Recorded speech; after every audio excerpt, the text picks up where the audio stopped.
Hi, everybody. Welcome to Talkward. I'm Marty Dundix, editor-in-chief of Weekly Humorist magazine, and this is Talkward, a fun little podcast where professionally funny people come to tell awkward and cringeworthy stories. I hope everyone's having a wonderful summer. I've been roasting away here in Park Slope, Brooklyn, and I think maybe my guest today has been roasting also on the East Coast. It's hilarious comedy writer Justin Avery Smith. Hello, how are you doing? Thank you for being Oh, on Talkward. yeah, I'm very glad to be here. I'm doing good. How about yourself? I am good. It's been a nice summer. I've been getting some Yeah. stuff done. I feel like it's kind of a lackadaisical. Like I feel like I haven't been doing stuff as diligently as maybe I keep a schedule when it's like Yeah. colder and grosser out. When it's Yeah. really nice out or too hot out, I don't work as hard. I think. I guess Yeah. it's just like maybe maybe I never got out of that summer vacation mode as a kid. Like I'm a Yeah. man child, I think, Yeah. is safe to say. and Yeah. and the schedule of I'm gonna stop working in June and then I'll go back to work at the beginning of September. I feel like that has never not been the case with me. How Yeah, no, about I you? yeah, no, I mean I think that's kind of since, millions of us grew up in that system, we're all just kind of like indoctrinated, I guess you could say, or conditioned in some way or another to think like that. I mean, I've always found summers to be a weirdly like transformative time for me. It's almost kind of like it almost the only like comparison I can think of off the top of my head is the way like my mother would describe the way soap opera episodes play out, where it's like the last episode, the first half of the episode is like resolving the storylines from the last episode, and then the second half is like setting up the storylines for the next episode. That's kind of what it feels like for me. Where like the first half of any year is just kind of like reaping what I sowed from the end of that year, and then it's Very just kind true. of yeah, I psyching think myself up. as a TV nut that I am, and I think that you're a pop culture TV person too. Like our entire like the way we think about time, like linear Yeah, time, yeah, is dictated by the way that a TV season goes. And yeah, it's like, at least in the old days, TV seasons would be fall schedule, yeah, new shows, and then yeah, like 22 episodes of network television, and that would end of May, May sweeps, big yeah, finale, and then we all kind of took a breather yeah, from our big time shows, June, July, and August. We kind of got time off. We didn't have to pay attention to what was going on in television. yeah. We could go look at the clouds and have big ideas, and then come back in September and be raring to go. Hmm. So I guess that's kind of like I don't try to do that during the Yeah, summer, but it just happens. Like you can't not decide like June, July, August become 1 month of just yeah, like this metamorphosis, fun, happy, I'm gonna go do stuff time. And yeah, then you get back into this, which is interesting because now I talk to like my nieces and nephews are in school and they keep staying in school later in June and then they go back earlier in August. And the kids these days, their summer is like a month and a half of like freedom ish, but then but they're just in these scheduled camps the entire time, so it's uh, not really that sort of freedom that I used to have, yeah.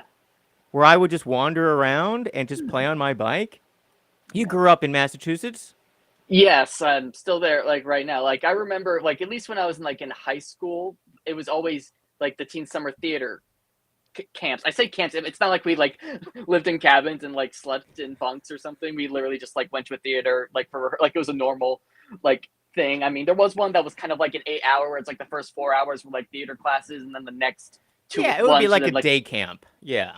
yeah, exactly. So it was kind of like that. I mean, I don't remember like before that. I'm pretty sure it was just kind of like, oh, you go on vacation or you go on a like we would go on trips, and sometimes when you get the week off in like Christmas or New Year, like that whole one, or you would maybe go on a trip or like spring break. I mean, I never did like the ooh spring break. I mean, that was not Yeah. what I was either raised in. I'm just not that kind of person anyway. But yeah, but summer's always been that kind of almost weird, like for want of a better term, like fuck around and find out. Yeah, yeah. Like I think maybe the thing that's different now that I enjoyed as a kid is it was just like this time of possibility where like anything could happen. you know? Hmm. And I didn't really have plans. I wasn't big on plans and things like that. And then uh, as time went on, I feel like parents became much more involved with their children's day-to-day lives when they were young, a lot of Hmm. helicopter parenting and that kind of stuff. So the kids were very scheduled all the time for, the planned fun. But when I was kind of like, a bit of a latchkey kid. I think a lot of kids in the 80s and 90s were. It was a lot, I don't know, much more disconnected. We would just bike Hmm. around and we would come home when the street lights came on. And that was sort of like what summer was, which was a magical time of just like playing and talking with your friends and having deep Physio- philosophical. I knew I would get there. Philosophical discussions about life, but you're like, in fifth grade, and you're having these deep discussions. So it was fun. I used to love it. I want to. I rushed through your introduction because I was so eager to talk to you, but I wanted to back up and say, you're based in Massachusetts. You write Correct. for the Whole Wheat Post.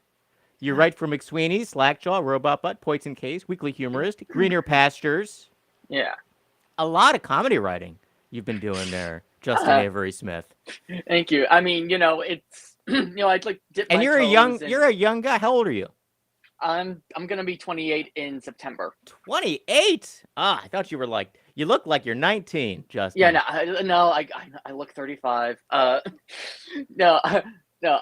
Actually, I kid you not. I was at a convention this past weekend, and while I was waiting in line, it was a like a Terrificon, and it was at Mohegan Sun, which is like a hotel casino in Oh, I want to Connecticut. talk all I want to Promoted. talk all about the Comic-Con things that you do and the Yeah, fandom and the pop yeah, culture stuff. We're going to talk yeah. all about that. So tell me about Okay, what happened.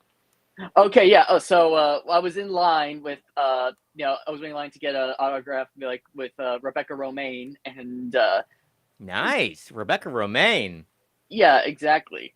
Which I don't know. I also think I'm probably like the one of the few weirdos. I think I'm one like I live like in the one household in America that is most familiar or like knows her mostly from her work on Star Trek Strange New Worlds, which is airing new episodes in the summer right now, which not until we had this discussion did I realize, oh, it's so weird that I'm watching a show have weekly episodes premiere like in June and July, and now August. I literally watched one earlier this morning before we hopped on here. It was a musical episode, and I freaking loved it. I had a big dumb smile on my face the whole time, and if I'm gonna restart it like this moment, but that's beside the point.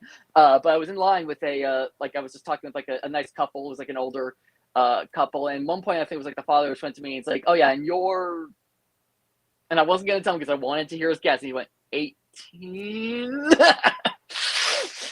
Yeah, it's like 27 going in there. That's Like, oh. good. Hold on to that.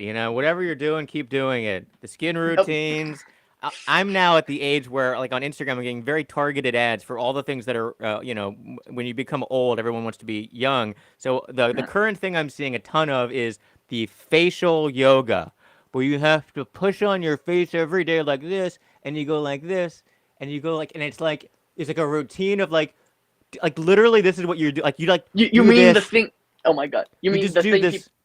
people? You mean the thing people will usually do whenever they're frustrated Yeah, or like yeah. exasperated? Just go like, Just ugh. try to pull your skin off of your face, and that is the exercise you have to do to look young and youthful. You have to like pinch your face fat and push it backwards and stuff like that. Okay. And I get that a lot. Like they must really think I need it. I know. Have they seen Poltergeist? I don't know. Because that's like also what it makes me think of is when he like starts picking, then it all just starts falling Yep, off. it just starts falling off. I was never. Are you a horror movie person, Justin? I mean, it's weird. I'm not. It's definitely not my first go-to genre. It's weird. I can almost like appreciate it from like a distant. So like because I I was really never a horror. I was always so terrified of the horror movies. I would watch them and then be so terrified, like a Poltergeist or like the really. yeah. You'd go to the old video rental places, like the Errol's or the Blockbuster videos. And as a kid, I would go in and I would love going to the section and looking at the tape cover because it was terrifying to be like, oh my god, this is so scary. And then I would never watch it because it was too old for me. But as Yeah. I've gotten older, I'm a big comedy person, so I always like comedy movies. But some of the horror comedy that has come out in the past like 10 years, very, very funny stuff. Like it's horror, but it's like slasher gore but it's like funny. So it's like it's like so over the top gore that it's not scary. It's more like funny and terrible. Yeah, it's And like that those have been Sam. good. Yeah, it's like those Evil Dead like type of the Sam Exactly. Raimi ones where I Exactly. honestly like I actually haven't seen any of those, but I've seen like clips of them. And I think one of my favorite exchanges ever in like movie history is like that one at the end of like the 2013 one when it's like that demon girl who looks like the girl from The Ring who goes like, "I will feast on your soul," and then she just revs up the chainsaw and goes, "Feast on this motherfucker!" Yeah. It's great. They have great taglines. Like it's really silly. Yeah. It's weird, crazy, effects. I enjoy it very much. Also, something that I've gotten into that I know that you're into, so I do want to talk about it, is Okay. um I have a ton of this is my midlife crisis corner, I think you can Yeah. see in the back here. So Yeah. it's all of my junk. You know, Yeah. I got my proton pack for some Uh. reason, and this was a great. So many nerds are ghost heads, and they're really into the Ghostbusters for all the different cons. But then also, I've got what else do I have here? Oh, I see. I see Marvin the Martian. I had that. Oh, the hoverboard. Oh my god, I love that. I have my hoverboard, but this is why I thought of you. Oh, you are Indiana Jones. Oh my god. This is my Indiana Jones stuff. I didn't know Ah, what you were doing. I got my fedora with Yeah, and the my. leather. It's pretty high crown. Yeah, definitely. So I've noticed that you're a bit of a cosplayer in the Yeah, world of I the mean, yeah, cosplaying. yeah. I mean, yeah. I do it both for, yeah, I do it for myself and also like, yeah, fun, and also because I don't know, people online seem to like it, so you give the people what they want. That's what you do in showbiz. It is fun though. So what characters do you like? Have you always liked to dress up as movie fun characters? And I know that it's I feel like cosplaying has become a really huge thing in the past maybe 10 years, much more. Yeah, When definitely. I I was mean, in I think. middle school, I remember I would be at home on a weekend and I would spend the entire afternoon putting together the perfect Indiana Jones costume and just walking around the house alone, looking in the mirror and being like, but then I would never go out. I would never wear it out. I would just be Yeah, like looking and then be like, okay, I'm gonna put everything away and never talk about this again. Or yeah. I would do that with others. So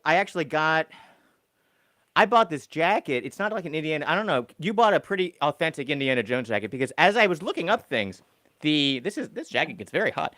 Yeah, no, I mean, yeah, but that's one thing I've always wondered where it's like, okay, he's like in the middle of like the Brazilian jungle. It's like there's no way, like, uh, uh, the He'd be people would sweating bullets in understand. that jacket. Yeah, Yeah, he would be sweating, Joe.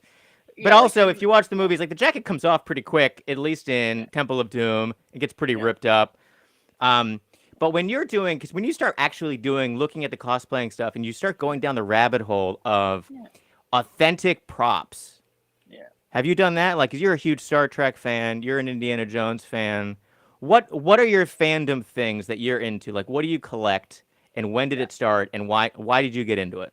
Yeah, I mean, honestly, anything that makes me feel like I'm either living in the world, either as the character or as the person, or something like where I hold it and I feel like I am them or I am like in that world or something like that. It's kind of more about like, it's not like, oh, I gravitate towards just XYZ thing. It's usually just like, like I said, just go on, you go on touch or something Yeah. like that. It's a very, like, I guess you could say almost like a consumerist Marie Kondo, I guess you could call it, where it's just like you Yeah. pick it. What brings joy? Exactly. Yeah, What sparks joy? Like it's like such interesting little things.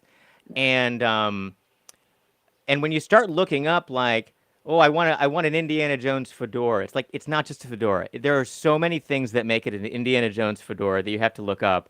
And then you go down this rabbit hole of like the history of this hat and who made it, and it was like Herbert Johnson hatters in England made this hat, and they like it has to be like this high of a crown, and it has to be this kind of a point, all this stuff, and all these places make these hats, and they're very expensive. God, yeah, definitely. I mean, I will not. I definitely try to like toe the line with budgeting, where it's just kind of like, I mean, I'm not gonna like, oh, it's $400. Like, even if I That do the for hats some, the yeah, hats are $400, maybe yeah, like more. yeah, exactly. Like even if I am just lucky enough to happen to have $400 in my bank account, I'm still like I am not going to zero or close to zero over a hat.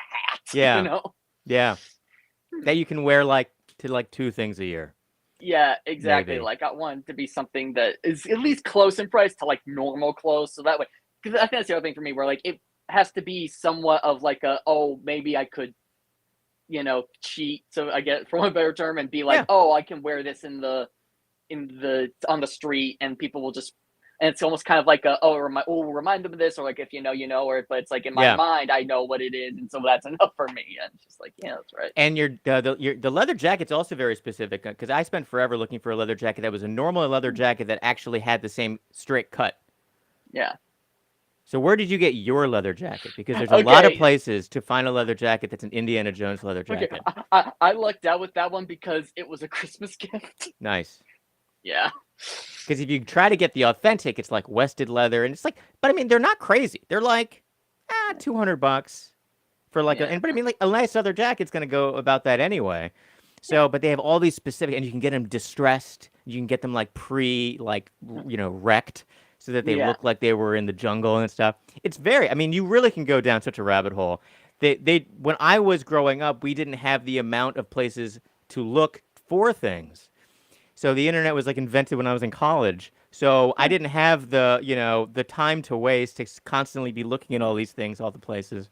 And now it's just like nonstop things to do and buy and crap that you go on Etsy and you start just wasting money on Etsy. It's like so addictive to just like, ooh, I want this one sticker, or I want this one thing that this guy is making. And it adds up, Yeah, definitely. Actually, I got the shirt I'm wearing right now on Etsy, which is, if you can tell, it's a Harry Potter one with like the pink for like trans pride and that's trans nice. Solidarity support. Yeah. Etsy, right? Like you can buy anything there. People are making it. I got a couple of things for this silly proton pack I got, and they're like 3D printed parts, which I was totally blown away with the fact that you can do these things with 3D printers now. You get something, and I spent all weekend sanding this one thing so it looked smooth and perfect, and it looks amazing. I can't believe it. So now I'm like, I want to buy a 3D printer, and I want to print weird shit and make it myself, but it's just going to keep piling up here in this tiny little office of mine, Justin. I had to stop at some point. So what other kind of hobbies? So you're a comedy writer. You're writing. You want to write books. You write scripts. I saw you have some scripts. Yeah. So other than, do you want to? I mean, it seems like a fun niche to write in is fantasy and sci-fi.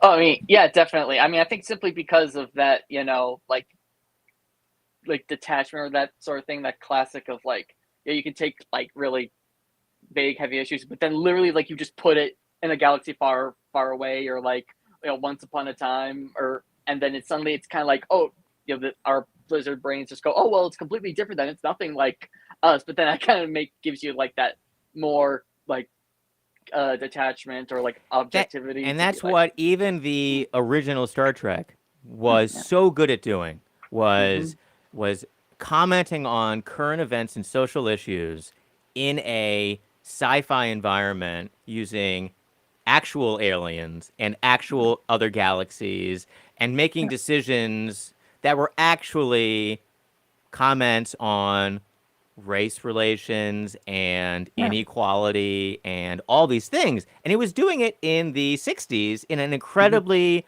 modern, progressive way, in a really amazing, it was like amazing storytelling, wonderful characters, but it was also very progressive in its messaging, right? Yeah. Even way back then, and it had a huge fan base, obviously. Star Trek, God, it's huge. And it was able to do things so early. Yeah. Oh, also very interesting, the reason why Star Trek made it on the air, Lucille Ball. Which I think is amazing, right? Like, Desilu Productions was the company that took a chance on this show by Gene Roddenberry had taken it all of these places, and he had struck it out everywhere. Nobody wanted this show. And then Lucille Ball was like, I'll take that show. And she produced it. Amazing. Yeah, I've seen people at conventions wearing like Desilu Productions t-shirts before. I honestly believe her name should be just as synonymous with it as Gene Roddenberry is, which even then I think if you look into Gene Roddenberry, he's actually kind of a bit of a like he's a bit egotistical, like he likes to have his name on things. So I think even his like association or in his involvement is greatly overblown. He just gets a immense pleasure out of just seeing, created by Gene Roddenberry or whatever. Yeah.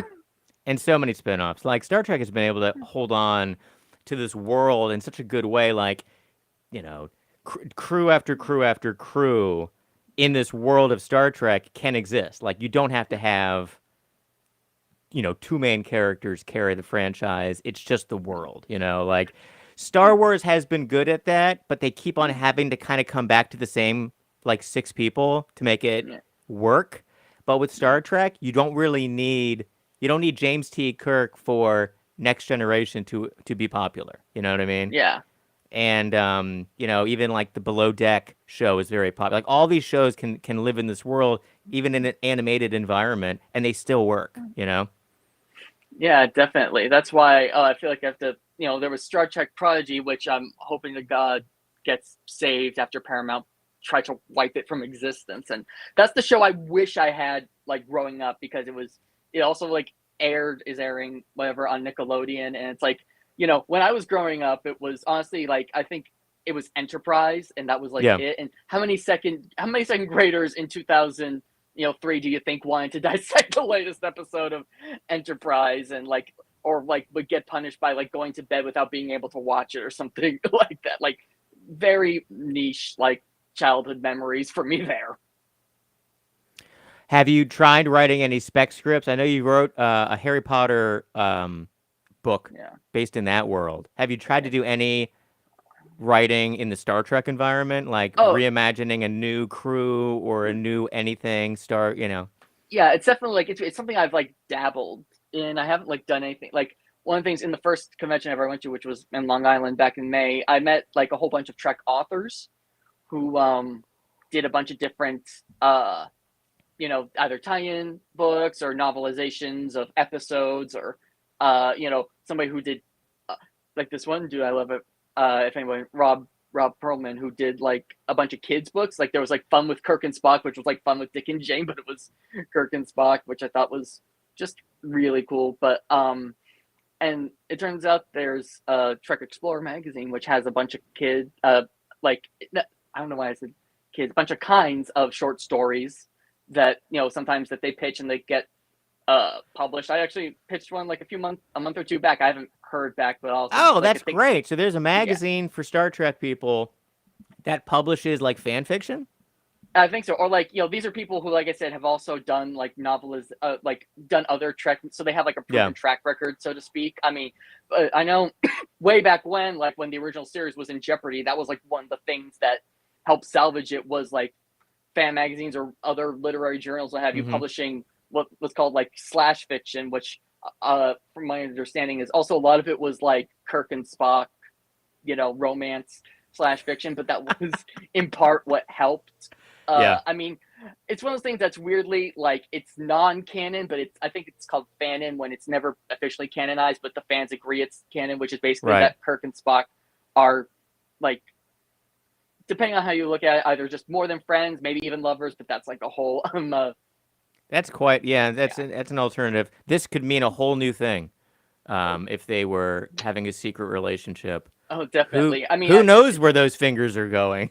oh God, I hope, which I also know, like, something I recently learned is that this is actually a Jewish thing. It's a Jewish symbol. I did not know that.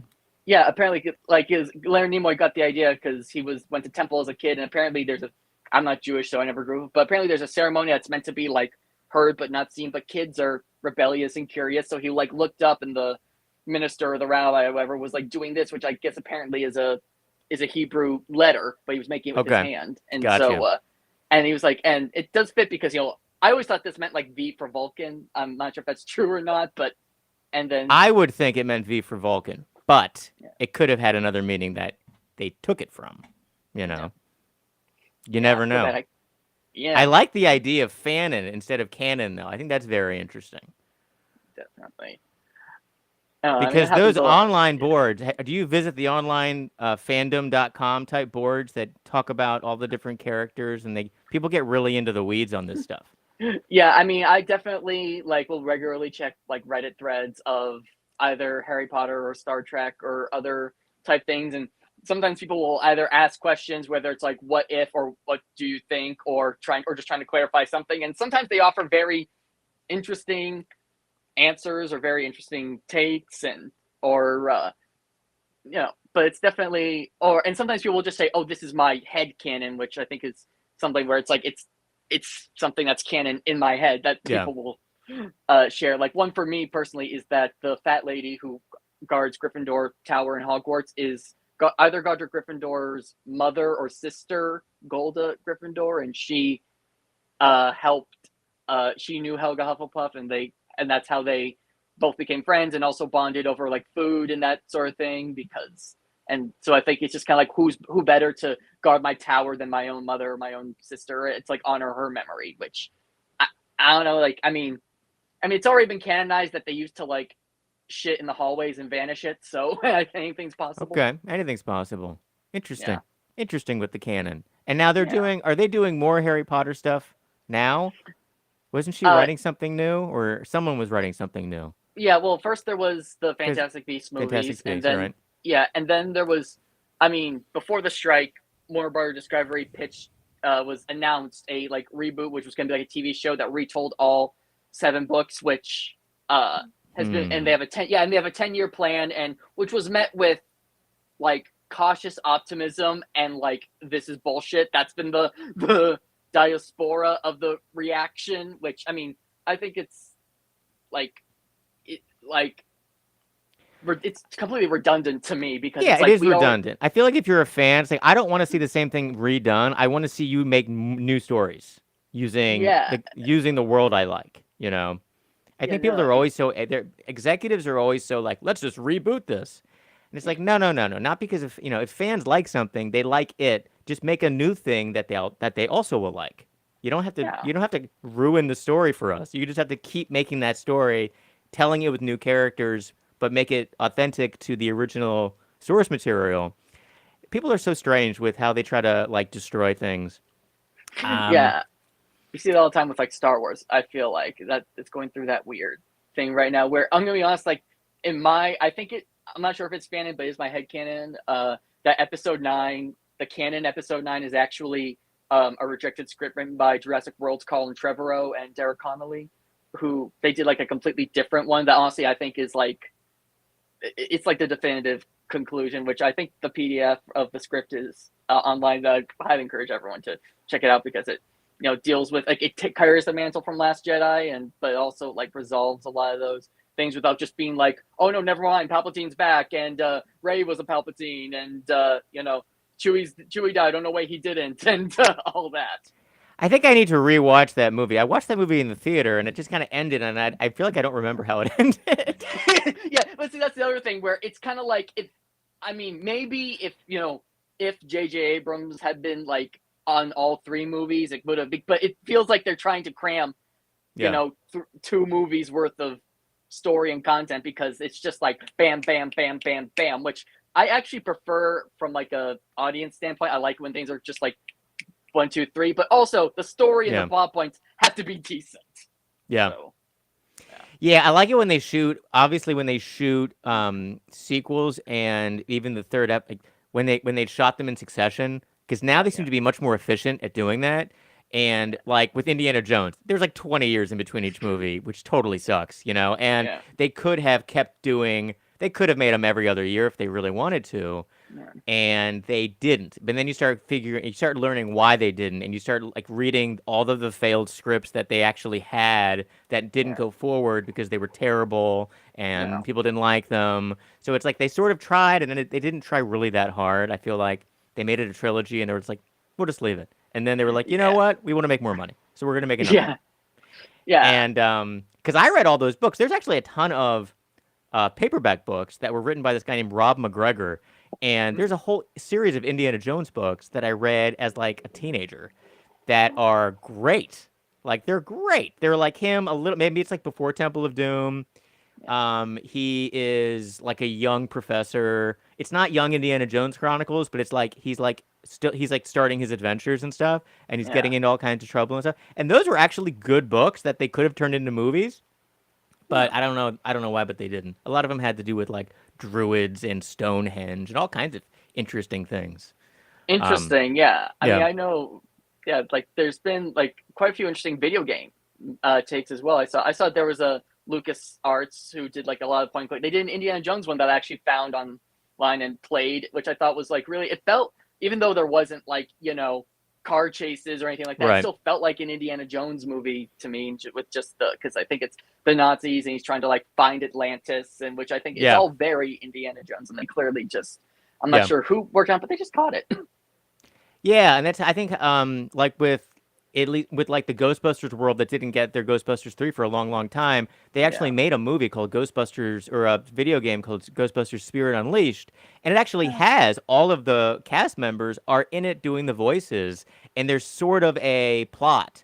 And you Yeah. play the game, and everyone came back to do the voices, and this was in like 2010, 2011 or something. Um, I don't have any video game console to play any of these games on. I'm working on Yeah. that. I found my Sega Master System, but it doesn't play any of the games. Justin Avery Smith, it doesn't do anything. I don't even have the controllers for it. I'm trying to figure out how to get Well, that to work. oh, sorry, Do you Marika. play Next time we video do- games? Oh yeah, no, definitely. Like, I mean, one of the first characters I ever cosplayed was Lara Croft. So, like, Laura Croft. Now, I noticed that, and I haven't seen it yet. I haven't seen the new Indiana Jones yet because I was supposed to go on Tuesday, and my plans fell through. oh But no. you commented that it was a remake of Tomb Raider.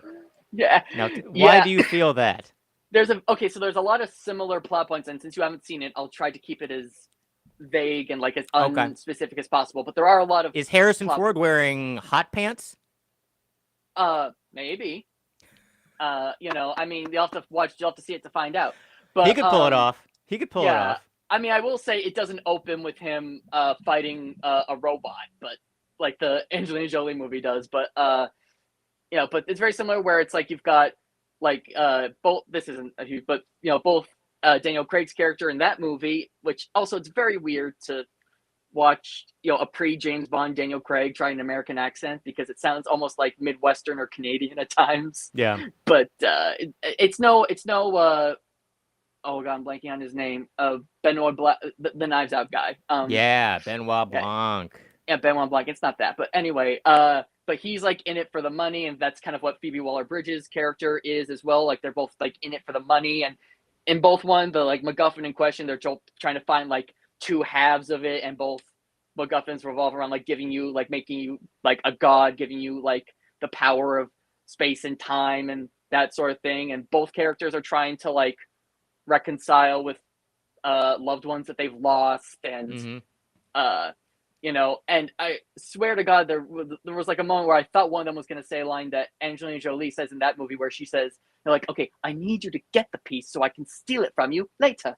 Where like I swear to God, I don't even know which one, but they were like this close to saying it. But, which just reminded me of the, and they talked about planetary alignments, which in the Angelina Jolie Tomb Raider movie, like there's this thing called the Triangle of Light that's powered from the Illuminati, that's powered by like apparently the planets perfectly aligning, which happens every 5,000 years, which A, doesn't happen every 5,000 years, B, doesn't happen at all because the planets aren't a straight line, so that's bullshit. But at least they do a better job in this movie of like, I think Indy said something where it's like Archimedes realized, because Archimedes is the one who made the dial, and like realized that the planets weren't perfectly aligned or something like that, which I'm not sure if it was the intention of the writers to do that, but I mean, also, but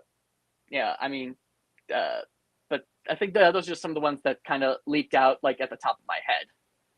It's interesting how as we age and consume media, we watch things that we were like, I think I've seen this before. It's like we keep telling the same stories over and over again. Like someone maybe pitches something or writes a script or rewrites a script, or someone comes in to punch up the script, and they keep on adding stuff that maybe they're influenced by. Maybe they don't consciously mean to do it, but we're like putting the same jokes or comments into things. Like I'll watch something. Like I was watching something for a new show on Peacock, and the guy says that he's describing himself as devilishly handsome, and I'm like, that's just a line from Ferris Bueller's Day Off, right?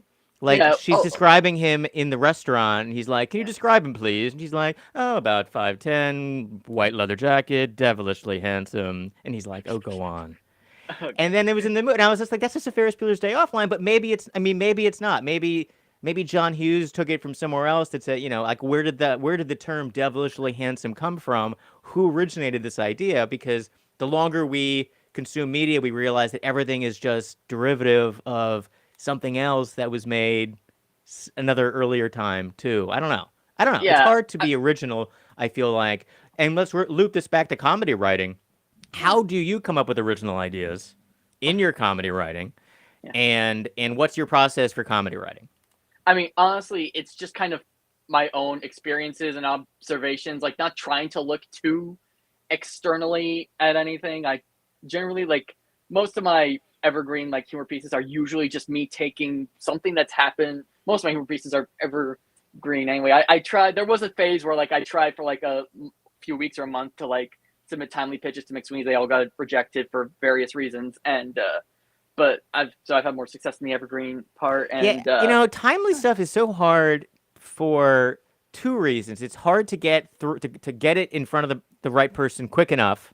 yeah, And then also it's not great for the publication because it is out of style so quickly. Like yeah, it's funny for like 2 days because our media cycle has just gotten faster and faster and faster. yeah, So it's like, oh, this is really funny for like the next hour and a half. And then something yeah, new is going to happen and everyone's attention is going to be gone. yeah, So I like, personally, for Weekly Humorist, I love evergreen humor. I love yeah, evergreen stuff, absurdist stuff, random stuff that's just like funny, but it's not necessarily political or news related. It can just be yeah, funny and it can stand on its own and it can be funny in a year. It can be funny in 3 years. I can, print it in the magazine. Someone can read it and it'd be like, oh, this is hilarious, like, or it can go into a collection and be like, oh, this is hilarious. That yeah, stuff's totally. and that's also, just to get back to absurdist stuff, we lost Paul Rubens, who was an Yeah, amazing comedy god and just absolute yeah, genius with Pee Wee Herman. And yeah, he was such an influential character in so many people's comedic upbringing because yeah, his character and his world that he created of Pee Wee Herman's Playhouse is just, it's just completely absurd, right? It was just like this silly, crazy, insane world that he made where it was evergreen. Like his stuff is so it can live forever in media, and people can always revisit and yeah, watch it, and it always makes sense because it is living in its own little vacuum of like the world yeah. that he's created and the kind of humor that is just its own world, which is also like Steve Martin, I feel like does that a lot. Who were your Mhm. comedy influences that kind of made you the comedy writer that you are? Oh, geez, like I'd say this is kind of interesting because I probably didn't decide until like college that I was like, okay, yeah, I'll try this comedy thing out. But like I say, growing up, Mel Brooks is obvious. Like, I mean, Spaceballs was honestly like I learned a lot of new words in that from like as a kid. I I, kid you not. I Yeah, learned a lot of new words. You yeah, went well, over my helmet? yeah, yeah, like that. I mean, but like I remember, like I've seen that movie since I was like 6, and I didn't know obviously know what he meant. Rick Moranis meant when he said like that she gives great helmet. I'm just like that's She a gives weird thing to say. great helmet. Yeah, I even when I was at that convention this past weekend, someone was selling Spaceballs, the cutting board. Of course, I bought it. Um, Spaceballs, the cutting board. yeah, Spaceballs, the something something. yeah, the It's coloring great. book, the flamethrower. The Yeah, they were like, yeah, yeah, flamethrower. they were like, yeah, they wouldn't security wouldn't let us, we couldn't get past that. But yeah, That's but anyway, so that great. was one. One I've actually maybe not from like a style standpoint, but just kind of almost like as a, I just kind of resonate with both professionally and personally is Bill Hader because of like I don't know, like we both grew up with sports memorabilia in our bedrooms, despite the fact we don't like sports at all. But like as a kid, my bedroom looked like Jimmy Fallon's in Fever Pitch. If you ever saw that, that was not my choice. We both are not fond of dressing up. I remember once he was on like Kimmel or something like that, and he said like, "Oh yeah, I'm in a suit, and this is like being sunburned." That's pretty much like what it is. If someone says, "Oh, you're looking fancy and snappy," I'm just like, "Don't patronize me." And so that, but also, I know he wanted to be a filmmaker. I was a film buff, like growing up, and suddenly just finds himself doing this uh, improv thing, and suddenly he's on SNL, and it's like, oh, who knew? So I relate to that. Obviously, I love Barry Yeah, as well. Barry's such a good show, and it just wrapped up, and man, that show was a roller coaster of just extreme, right? It's an extreme show. It was really funny, but like it's so violent, but such good characters and such Yeah, amazing stories, and it was just like really a lot. It was like it yeah, was deep. It had a lot of depth. Those characters had a lot going on, and it was such a big swing for him yeah, creatively to do this show because it was so much. There was so yeah, much going on. And I love Hank. Oh, I Oh yeah. love. Is it West Hollywood Hank? Hollywood Hank? Oh yeah. I think that's. What did Oh he call god. himself? I think West Hollywood. I feel. Oh my Hollywood god. Hank, but he is great. Like just everything about Hank is such a fun character, and his clothes and everything about his attitude, and he's like this, mobster, and he falls in love with the other, drug smuggling. I can't Yeah. remember where he was from, like, but Bolivia or something, or the other family that he was, and he was very Romeo and Yep. Juliet for the two Yeah. different family. He was so good. He was such a good character, but he was also such a good gay character. But they Yeah. didn't make it about.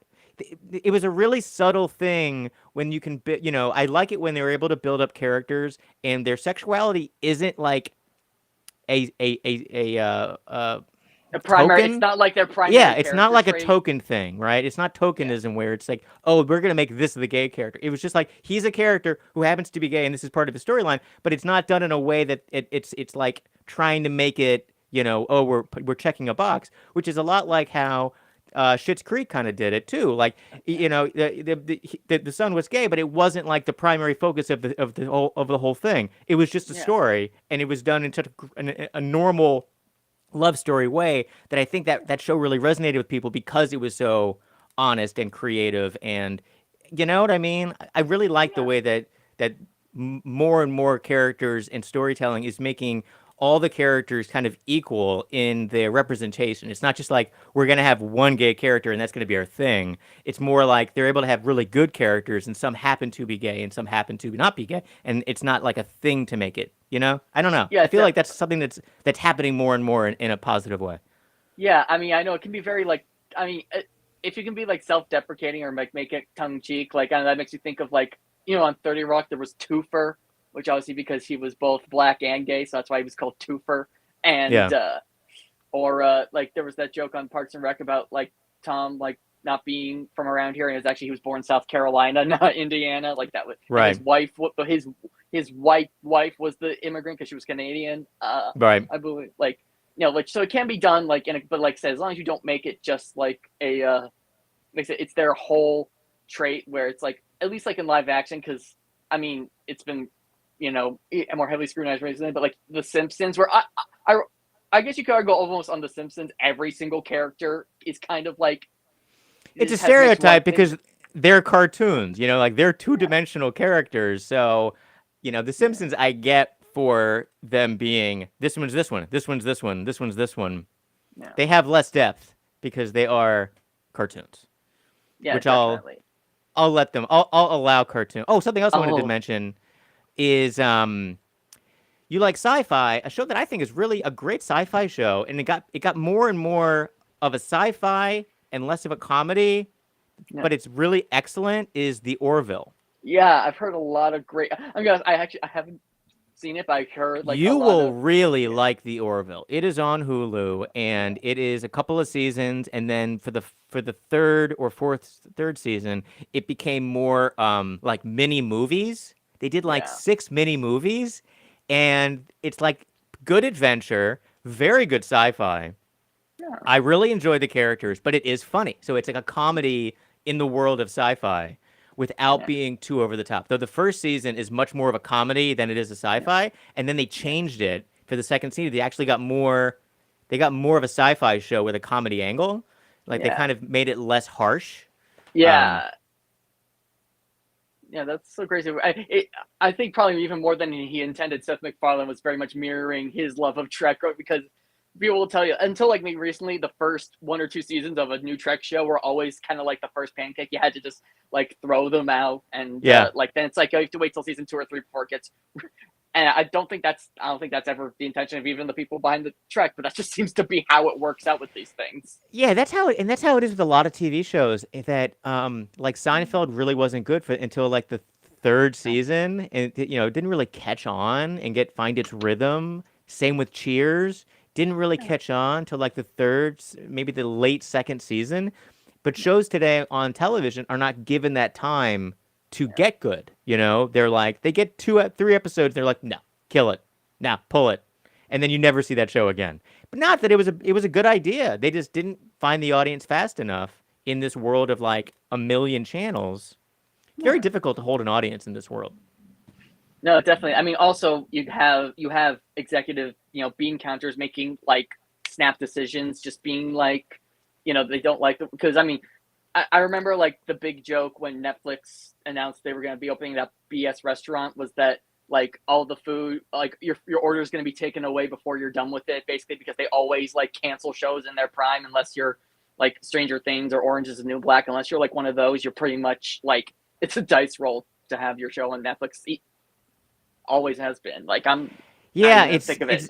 it seems like they'll take a whole bunch of money, they'll get a bunch of shows, a bunch of people will like those shows, and then they'll arbitrarily just be like, "No, we're not renewing any of these shows. We have new shows." And you're like, "But I really like this show. I'm now invested in these characters. I just spent 7 hours of my day watching all of this programming." I find that very insulting when I give them my time.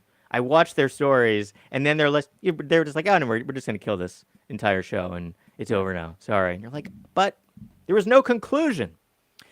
You had a funny, embarrassing story that you mentioned about a famous Star Trek person. Yeah, yeah. When I was in line for break at Terrificon, and this is honestly, oh god, oh god, I'm having flashbacks. No, Ah, sorry, but look no. at this Anyway, handsome devil. yeah, no, exactly. That's why, like, I kid you not. Before I even like was in line, like, I actually went on Friday as well to do like quote unquote reconnaissance because I wanted to just see what the layout was and what it would be like, so I wouldn't be completely like bombarded and overwhelmed when I went there on Saturday. So I went on Friday. I kid So you not, I just saw him like, who are we looking at for those of those folks at home only listening to this, not seeing the video, just listening to the podcast? Who did I throw up on the screen? Jonathan Frakes as Commander Riker from Star Trek: The Next Generation. Very handsome actor, beautiful beard. Yeah. Look at those eyes, though. I mean, this guy. Those are Oh some yeah, those bedroom eyes. piercing baby blue eyes are just and yeah. I mean, everyone like. I think it's even you know popularize the phrase "grow the beard," which is almost like the inverse of "jump the shark."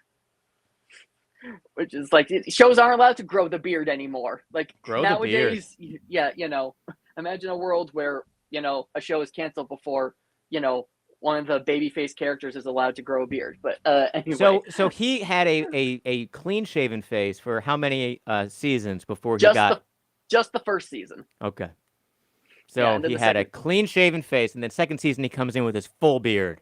It's Yeah, almost like a new character.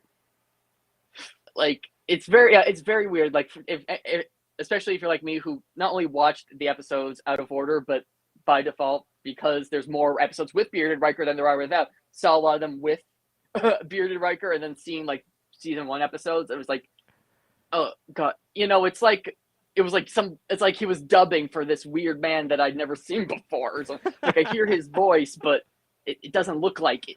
But Right. that's beside the point. But yeah, I was in, and even when I was just seeing him at his table, I kid you not, just went like, oh fuck, like So you met Commander Riker yeah, at a con event, yeah. and what did you tell Commander Riker when you met him at a Okay, con event? It's funny. First, I said, "Great job directing Those Old Scientists," which was like the crossover with Strange New Worlds and Lower Decks. But I think he was too busy signing to hear me. It was a very like I actually, full disclosure, had like a Zoom, like a 3-minute Zoom with him, like at the height of the pandemic. But I would have been very surprised if you remember this, weirdo he talked to for 3 minutes in like the biggest shit show of the century. But How did you talk to Commander Riker on Zoom?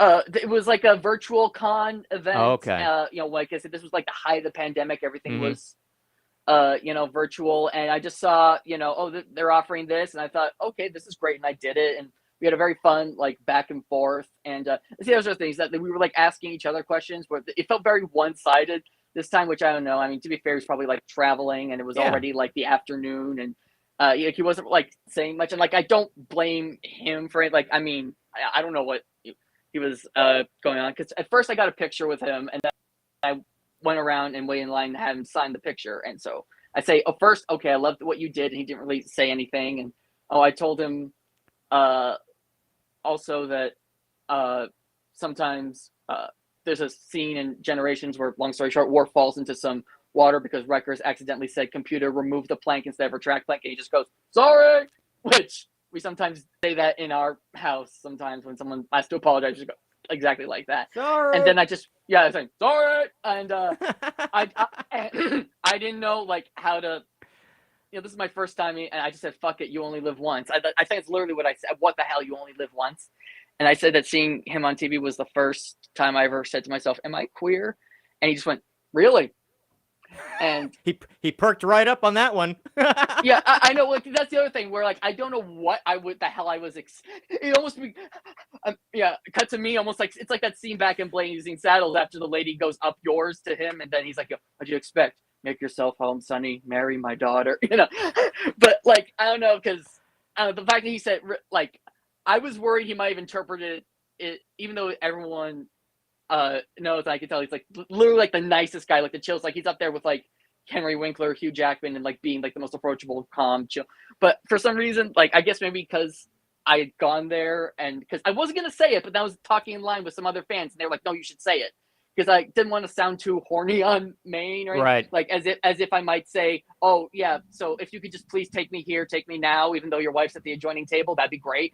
Right. But yeah, even though so I just got embarrassed and I said, "Oh, it was fun," because he appeared in a Star Trek video game that were released earlier. And I was like, "Oh, it was fun to like talk with you." I was like, "Yeah," and I just like walked away, and I was just like, "Oh God, I'm like blackballed, aren't I?" I'm like, he's gonna You spoke your truth, Justin, and I think that's important. Yeah, no, definitely. I mean, like I didn't know, like But that's a good Talkward story. That that had an impact. Yeah, definitely. Like I mean, because it felt like I don't know. I almost thought, oh, should I go back tomorrow and apologize? But I'm like, no, it's one of those things where like you try to help and it only makes it worse. Yeah, I know. It only makes. It's like I have to come back and tell you again that I'm not crazy. I'm gonna camp out all night till I can tell you that I'm not crazy. Yeah, exactly. Like I came back, I bought a ticket, and I just the only reason I'm here is just like, yeah. In hindsight, saying that, I'm even more glad that I didn't go back because also I was driving to like the furthest part of me in Rhode Island. Yeah, Connecticut. Sorry, first part in Connecticut. Well, it was like an hour, 90 minutes both ways. Yeah, or like 2 or 3 hours. So I was already like, okay, I've done this 2 days in a row. I don't want to do this a third time. So more and more reasons were piling up why I shouldn't do this. And I mean, I was just like, I'm so glad because he probably forgot about it. I almost kind of equated to like when you're at a restaurant, the server says, enjoy your meal. Then you say, you too. And then you're just like, it's all you can think about for the rest of the day. It's like, why did I say that? And you probably think the server. You too? Yeah. And you probably think like the server is in like the kitchen laughing like, oh, hey, you won't believe what this idiot did. They go home. It's all they're thinking about. They're like getting dressed for bed the next morning. And they're like, I can't believe they said. But in my mind, I'm like, oh, he's probably going back to his room. And he's like, oh, hey, honey, you won't believe what this one dude, even though he seen literally thousands, if not millions of people. I think you're right, but then I think you're right about the waiter waiter's not telling his friends about what this idiot customer said. But I will say that I bet Commander Riker mentioned to his wife that a fan came up to me and said that I awoken his sexuality. I think that might be something he might be like, you know what I did? I had an impact on someone in a very positive way. Okay, see, that's good because, I mean, I remember I pretty much texted other fellow Trekkies. I texted friends who I knew went to conventions. I texted my mother and was just like, I can't believe what I just did. Like, please tell me this was not a stupid thing. I'm so embarrassed. Please tell me I'm not going to be like, and literally all of them were like, he either, like, I'm sure he was flattered. He probably he's probably grateful he said that. Or like, trust me, you're fine. I've met him. He's cool. And like, and so I'm like, okay, well, all of these people can't be wrong, right? Like, I think it was fine and interesting. Yeah. And if I were in your shoes, what I would have done, and if I was meeting somebody, the person I would have told that to, Helen Slater, the original Supergirl. Yeah. I mean, I think that's the other thing. There's millions of people who've been in film and TV. Like the first time that you look at someone and you have I have moved into the adolescent I've matured enough to have a sexual thought type person. Like that there's someone for everybody. Everybody has a moment where they look at somebody and they look at them differently, or there's a feeling in them that makes them feel different. at some point, right? Yeah, yeah. I guess that's puberty or maturity or whatever it is. And I don't know what age it was for me, but I remember looking at Helen Slater on TV and being like, Yeah. oh. And I would say, I really like her. She seems nice. I remember Yeah. telling that Helen, she seems like nice. She's a nice person. I really like that Helen. And now it's like everybody I've ever gone out with, it's like it's usually like they look like Helen Slater. Oh god. So, Oh god, yeah. And I definitely have come to find like, do you find yourself looking for people that look like Commander Riker? or maybe just like older A beard? type Person with a maybe not- beard? Definitely a good maybe, thing. I mean, beard is like it doesn't have to be maybe as full as his, but like maybe 5 o'clock. I mean, I'm open to. I'm open to anything just generally. I mean, I'm not even. It doesn't even have to be just Riker. It can be, it can be like it could that be one, a Picard. It could be a Picard. Yeah, I know. It could be like that. I mean, this is one thing in hindsight. Maybe I'm glad I didn't ask because also, like I said, there wasn't that back and forth. It felt very one-sided, and so, but like what he thinks about fans. Again, going back to this conversation earlier, that I think it's fanon, or maybe I'm not sure if it's ever been canonized, but that Riker is pansexual because he fell like in love with a non-binary alien, which I mean, like that one would be fine by me as well. And so, but again, like this was, this is a fan convention, not a conference on gender and sexual relations or something, which would have been very like exactly. weird. But it's also very interesting because Star Trek has very for a long time had different species love interests. Like different alien cultures and, people who've got, crazy, weird tentacles and skin and whatever, but like they're still kind of hot. Like in sci-fi, they kind of can make anything kind of be kind of hot. Like you could have 8 arms and have like a face like an octopus, but they can kind of make it, cut the right way. They're just like, yeah, I can see it. Yes, yeah, maybe. I guess again, so that's the other thing. Where for some reason Star Trek has always had this weird like undertone of like it's like just like low enough that you can kind of like overlook it, but this low horny on main energy. Yeah, I think maybe it's because they usually cast like conventionally good-looking people to wear these very tight uniforms. Very tight uniforms. Like it's never anybody frumpy. Like no one's ever frumpy in that uniform. It's always, and those are tight uniforms. And if you look at like the real military or the real Space Force for that matter, it's like these uniforms are not as tight. They're not as sexy. They're not as form-fitting. People don't look quite as good in them. I feel like sci-fi would be a lot less popular if, regular people were running around. You hardly see. I mean, no, Picard is bald. You don't really see as many bald people, but he was the lead character, very strong character, and he was bald. So I don't know. I mean, also to be fair, Patrick Stewart, I think, is one of those few people who actually can like pull it off, where he actually looks better without. Yeah, like, he looks great. He looks great bald. Yeah, exactly. Like it's not even like, oh, he's handsome for a bald man. It's like literally just like he looks like this is the best version of his like look, at least in my opinion. So to wrap up, tell me about what you have coming out. Do you have any articles pending at the big publications? Are you still submitting? How often do you submit? Like, what's your schedule for banging out content and sending it out to all the editors and stuff? Yeah, I mean, I've really made it almost like a monthly or bi-monthly point of trying to get something the New Yorker to like crack the code on that, because I remember like, early pandemic, I took like all the humor writing courses from Second City with my main teacher was Brooke Preston. So I love Brooke Preston. She's wonderful. Yeah. Very nice person. Very funny.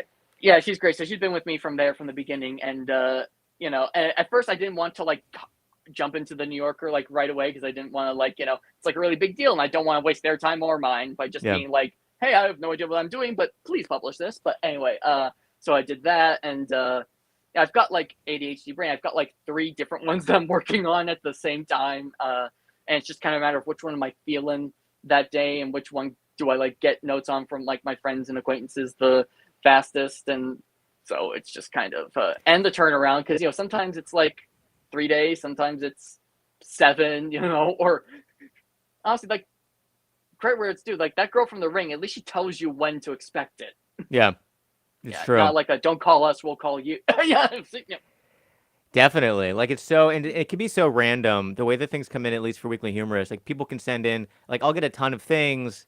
Some things, I'll mark as like a yes, and then I'll forget. I'll forget to follow up. So it's like people, uh, I tell people to follow up with me, I'm like, you are not bothering me. Follow up with me. It's okay. Like you're not bugging me. I get so many emails. You cannot bug me.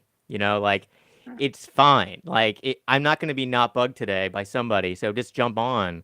And the people that follow up, it's good because I am then reminded of how funny their piece is, and I can make sure I mark it for, in the acceptance folder, and I can schedule and figure out where it's going to go. Or if I missed it and it was timely and I fucked up, like that's totally on me. Like it's not their fault.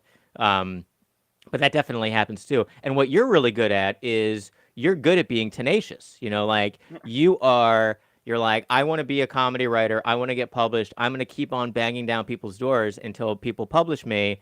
And then I will do more and I will do more. And I feel like you've really grown as a writer since you started. You've gotten your stuff in all kinds of places. You've been published everywhere. And getting in Mcsweeney's is honestly harder than getting in the New Yorker, I think. Oh, really? Because I remember, and I feel like this, that happened to me like in legit. I got my acceptance on April 1st. They're just making a joke. They're just making a joke with you. So I got the email. And I was just like, what? And also, Monks is like, just kidding. Ha ha ha ha. Yeah, exactly. Which is weird because I submitted it. I didn't submit the piece which was about like a Broadway theater teacher in high school, and I didn't submit to Mcsweeney's first because I didn't think it would be a fit. Mm-hmm. And which again shows what I know, but because I didn't think it was maybe as biting or as scathing as some or as quirky as some most Mcsweeney's pieces usually are. That's why I call it the bedsheet principle. Which, long story short, there's an episode of MythBusters. They're trying to get past a motion sensor, and at one point they try a bedsheet, literally just holding up a bedsheet, and they think, oh, this isn't going to work. It's so stupid. It's so goofy looking.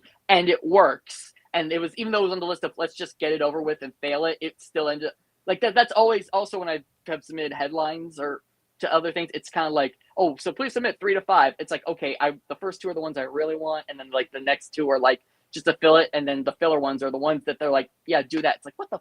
Yeah, exactly. You have no idea where it's going to come. And it's the one that you care less about and kind of thoughtlessly added it at the end, and then that's the idea that's the one, that's the winner, and you're like, damn it, what about the other one? They're like, no, that one sucks. like I said, but I've already written the other ones in my head, and now you want me to like start from scratch. Oh, okay, here we go. Okay, you want me to like you want to publish me? Okay. But the bigger question now, Justin, is tell me about this bed sheet.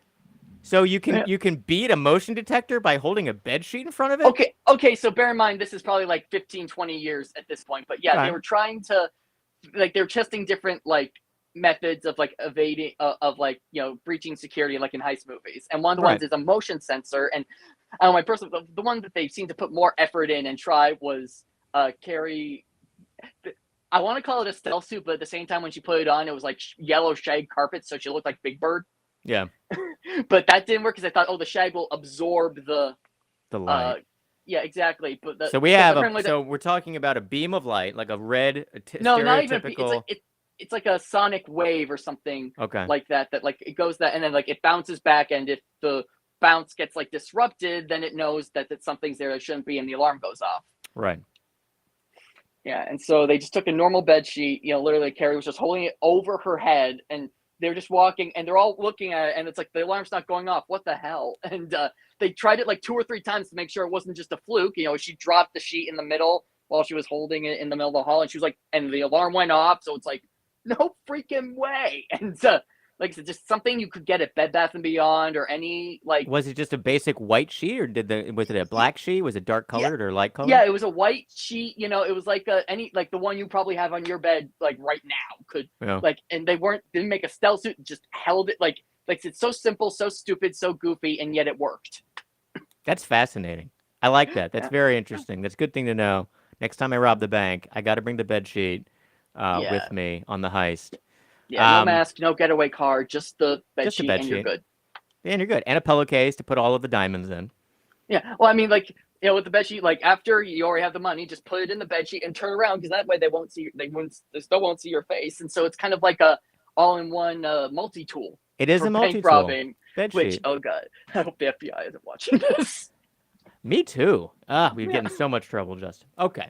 Yeah. Also, thank you so much for playing our ridiculous hashtag games on the now X app. It used to be called Twitter. Fuck you, Musk. I'm still calling it Twitter. It's still going to be called Twitter forever. Yeah. But you'd always, because Weekly Humorist plays at 11 a.m. on Fridays, we just play a dumb joke game, and people from all over the world play this dumb game, and they come up with very funny jokes. But you pop up, even 3 years ago or so, you would be playing the game, and Justin Avery Smith would pop up with some of the best jokes all the time, and I appreciate you playing the silly games with us. And it's great to talk to you today, Justin Avery Smith. It was great to talk to you as well. Like I said, you're definitely a three-person full name person. I like saying your entire name.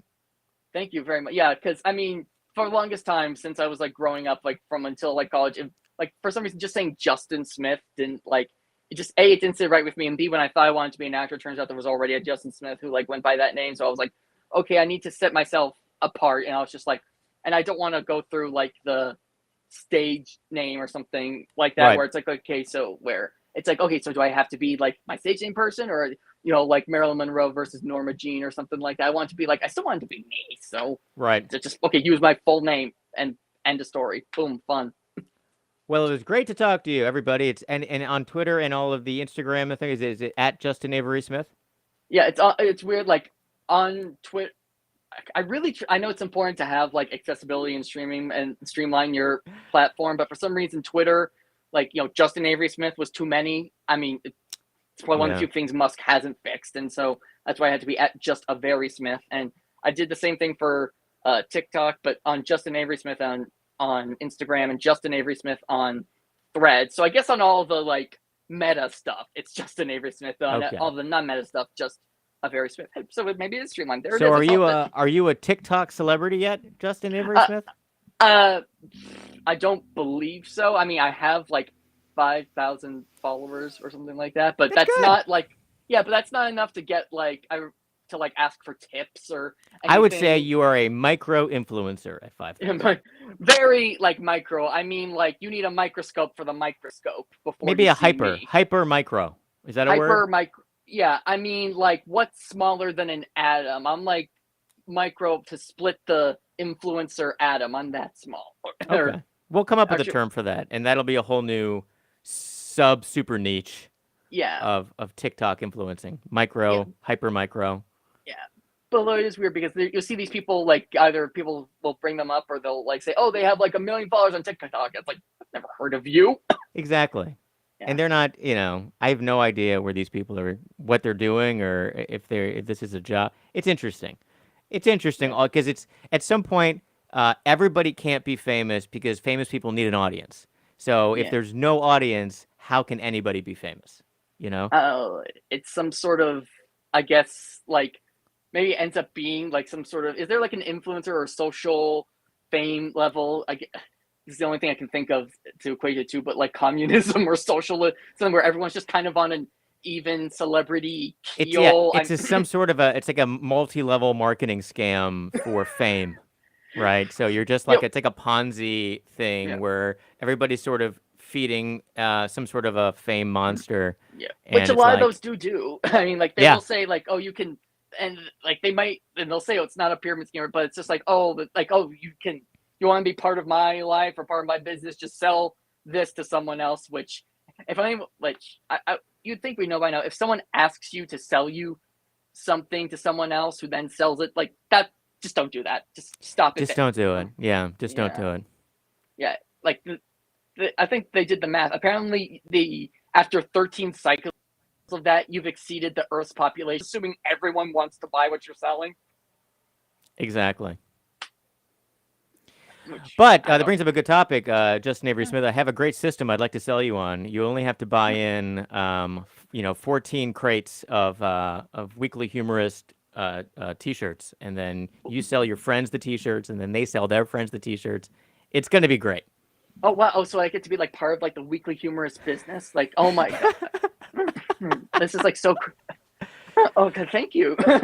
No problem. No problem. I'm happy to do it. All you have to do is you pay us so that you can sell it to other people. It's gonna be great. We're all gonna be so rich, and we're gonna be micro macro influencers in the comedy space. I'm just Brilliant. kidding, Justin Avery Oh, I Smith. thought I was gonna go to the bank. I was gonna get a loan, and son of a. When's your next big con? Probably honestly, like there's one I'm probably gonna go to this weekend. That's in Boston. It's called like the Fan Expo, and it's got like Henry Winkler and William Shatner and all that. That's and awesome. I was just like, yeah, I was like, oh, maybe I'll go. Like honestly, like half the fun I've come to learn is just like the things you don't expect to happen. That like I mean, my first day when I was there in Connecticut on Friday, I ended up talking about Harry Potter ones with a Princess Leia cosplayer, and I was like, Do you dress up like Harry Potter at all, or do you just dress up like Star Trek?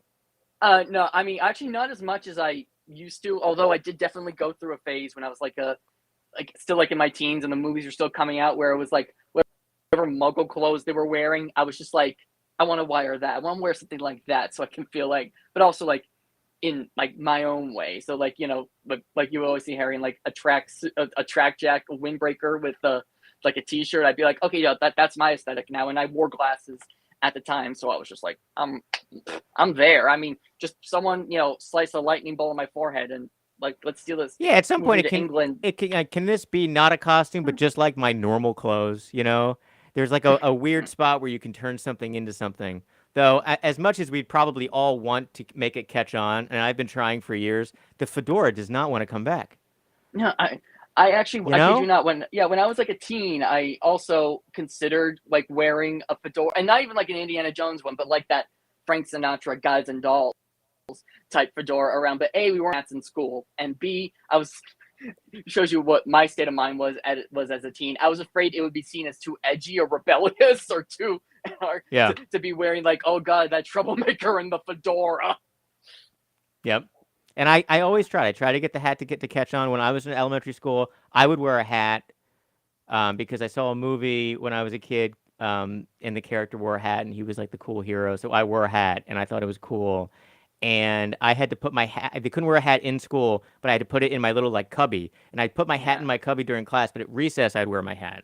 Yeah. And that was like elementary school. I was this guy, I was the guy that wore a hat. And it's never, and I always want it to be like a fashion thing that you can do normally.